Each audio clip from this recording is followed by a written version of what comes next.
Well, several coalition forces in Iraq, including 3 Americans, wounded in a rocket attack on a military base north of Baghdad.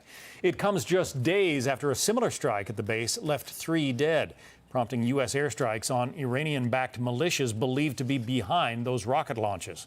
Lucas Tomlinson is live at the Pentagon with details. Lucas.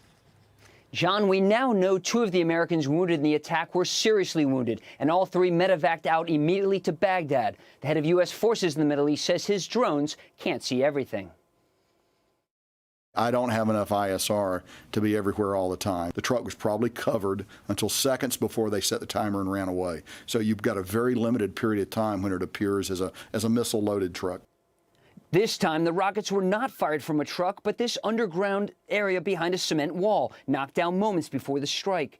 These photos from a U.S. military spokesman in Baghdad show 56 Katyusha rocket launch tubes, roughly half successfully fired at the base.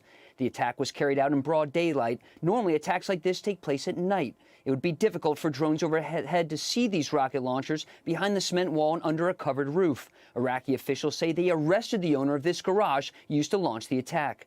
The latest attack comes 3 days after 2 Americans and a British Army medic were killed at the same base Wednesday at Camp Taji, located 17 miles north of Baghdad. 14 other coalition troops were wounded in that attack.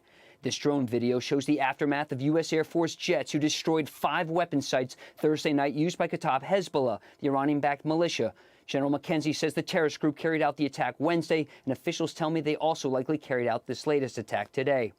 For the first time since 2012, General McKenzie now has 2 aircraft carrier strike groups in the region, the USS Harry S. Truman and USS Dwight D. Eisenhower, along with warships armed with hundreds of cruise missiles.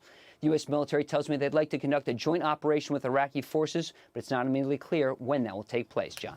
All right, Lucas Tomlinson, thank you.